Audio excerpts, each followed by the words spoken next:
Hello friends, అందరికీ నమస్కారం. నిరుద్యోగులకు శుభవార్త. ఇప్పుడే ఆన్లైన్లో దరఖాస్తు చేసుకోండి. 3,000 నిరుద్యోగ భృతి పొందండి. ఈ విషయాలన్నీ మీకు పూర్తిగా అర్థం కావాలంటే ఈ వీడియోని చివరి వరకు చూడండి. అప్పుడే మీకు క్లారిటీగా అర్థమవుతుంది. అదేవిధంగా చాలామంది వీడియో చూస్తున్నారు కానీ సబ్స్క్రైబ్ చేసుకోవడం మర్చిపోతున్నారు. మీరు సబ్స్క్రైబ్ చేసుకోవడం ద్వారా ప్రభుత్వ పథకాల గురించి ఎలాంటి అప్డేట్ వచ్చినా ముందుగా మీరే తెలుసుకోవచ్చు. నిరుద్యోగులపై ఆర్థిక ఒత్తిడిని తగ్గించే ప్రయత్నంలో తెలుగుదేశం పార్టీ నేతృత్వంలోని ఆంధ్రప్రదేశ్ ప్రభుత్వం ఇప్పుడు 3,000 నిరుద్యోగ భృతి పథకంగా పేర్కొంటున్న నిరుద్యోగ భృతి పథకాన్ని తిరిగి ప్రవేశపెట్టింది. వాస్తవానికి 2018లో ప్రారంభించబడిన ఈ చొరవ రాష్ట్రంలోని అర్హులైన నిరుద్యోగ పౌరులకు శాశ్వత ఉపాధిని పొందే వరకు తాత్కాలిక ఆర్థిక ఉపశమనాన్ని అందించడం లక్ష్యంగా పెట్టుకుంది. ఈ పథకం 2024కి అధికారికంగా విడుదల చేయనప్పటికీ అత్యంత పోటీతత్వ మార్కెట్లో ఉద్యోగాలు దొరక్క కష్టపడుతున్న యువతకు మద్దతు ఇస్తామని హామీ ఇస్తూ టీడీపీ ఎన్నికల మేనిఫెస్టోలో ఇది ముఖ్యమైన భాగం. ఉపాధి కోసం కష్టపడుతున్న వారికి ఆర్థిక సాయం అందించడమే నిరుద్యోగ భృతి పథకం యొక్క ప్రాథమిక లక్ష్యం. నెలవారీ 3,000 స్టైఫండ్ అందించడం ద్వారా ఈ పథకం నిరుద్యోగ వ్యక్తులు మరియు వారి కుటుంబాలపై ఆర్థిక భారాన్ని తగ్గించడానికి రూపొందించబడింది. ఇతరులపై ఆధారపడకుండా వారి రోజువారీ ఖర్చులను కవర్ చేయడానికి వారికి స్వేచ్ఛను ఇస్తుంది. ఇంకా స్థిరమైన ఉపాధిని పొందని పౌరులు సామాజికంగా స్థితి మరియు జీవన ప్రమాణాలు పెంచడంలో ఈ చొరవ కీలక పాత్ర పోషిస్తుంది. 2018లో ఆంధ్రప్రదేశ్లో నిరుద్యోగ యువతను ఆదుకోవాల్సిన ఆవశ్యకతను గుర్తించిన టీడీపీ ప్రభుత్వం నిరుద్యోగ వృత్తి పథకాన్ని ప్రారంభించింది. వేగంగా విస్తరిస్తున్న జనాభా మరియు పరిమిత ఉద్యోగ అవకాశాలతో నిరుద్యోగులు ఎదుర్కొంటున్న కష్టాలను తగ్గించడానికి ప్రభుత్వం ఆర్థిక సాయం అందించాలని కోరింది. 3,000 నిరుద్యోగ వృత్తి కింద 2024లో పథకాన్ని తిరిగి ప్రవేశపెట్టడం ద్వారా నిర్మాణాత్మకమైన మరియు విశ్వసనీయమైన ఆర్థిక యంత్రాంగం ద్వారా నిరుద్యోగ పౌరులకు మద్దతు ఇస్తామని ఎన్నికల ముందు ఇచ్చిన హామీని నెరవేర్చాలని టీడీపీ ప్రభుత్వం లక్ష్యంగా పెట్టుకుంది. నిరుద్యోగ వృత్తి పథకం కింద అందించబడిన ఆర్థిక సాయం లబ్ధిదారుడు శాశ్వత ఉద్యోగాన్ని పొందే వరకు ఆర్థిక ఒత్తిడిని తగ్గించడానికి తాత్కాలిక చర్యగా ఉపయోగపడుతుంది.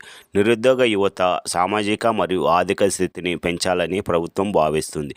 ఇది ఆంధ్రప్రదేశ్ సమగ్ర అభివృద్ధికి దోహదపడుతుంది. నిరుద్యోగ వృత్తి పథకం అర్హులైన అభ్యర్థులకు బహుళ ప్రయోజనాలని అందిస్తుంది.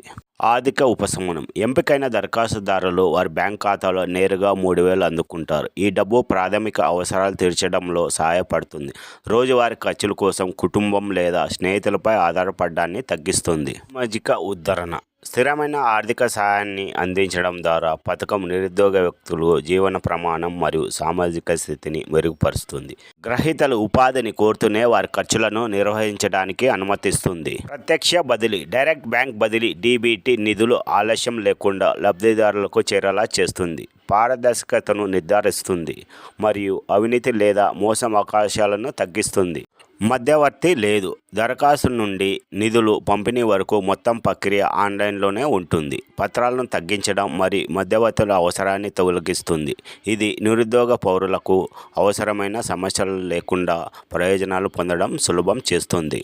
ఈ పథకం యొక్క ప్రయోజనాలు పొందేందుకు దరఖాస్తుదారులు నేను చెప్పబోయే ప్రమాణాలకు అనుగుణంగా ఉండాలి. దరఖాస్తుదారులు తప్పనిసరిగా ఆంధ్రప్రదేశ్ రాష్ట్రంలో చట్టబద్ధమైన మరియు శాశ్వత నివాసి అయి ఉండాలి. దరఖాస్తు చేసే సమయంలో దరఖాస్తుదారులు తప్పనిసరిగా నిరుద్యోగి అయి ఉండాలి. విద్యను అభ్యసిస్తున్న వారు లేదా ఏ విద్యనైనా ఉపాధిలో నిమగ్నమై ఉన్నవారు ఈ పథకానికి అర్హులు కారు.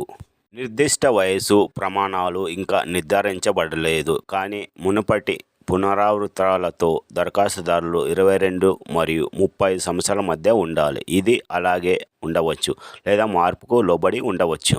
పథకం కోసం విజయవంతంగా దరఖాస్తు చేయడానికి నేను చెప్పబోయే పత్రాలు సాధారణంగా అవసరం.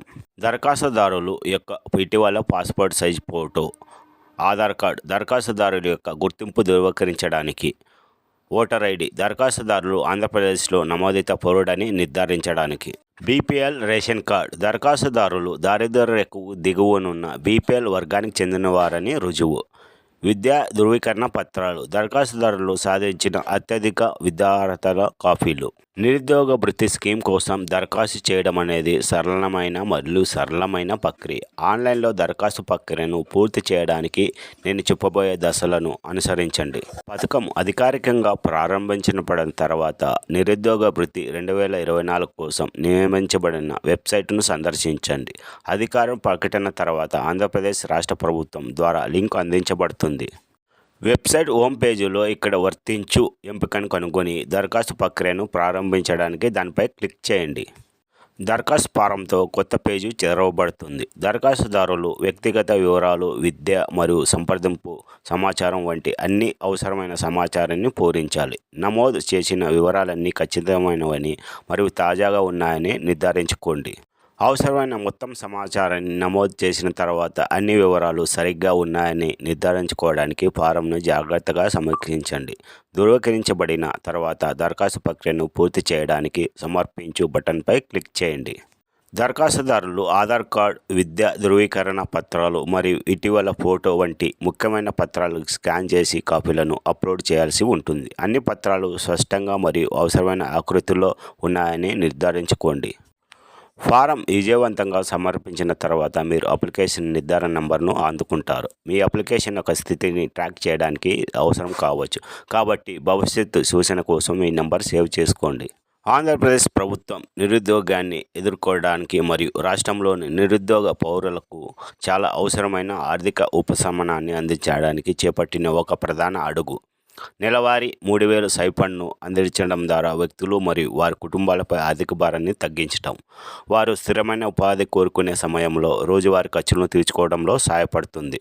ప్రభుత్వం అధికారికంగా పథకాన్ని ప్రారంభించేందుకు సిద్ధమవుతున్నందున అర్హులైన అభ్యర్థులు దరఖాస్తు విండో తెరిచిన వెంటనే సమాచారం ఇవ్వాలి మరియు దరఖాస్తు చేయడానికి సిద్ధంగా ఉండాలి.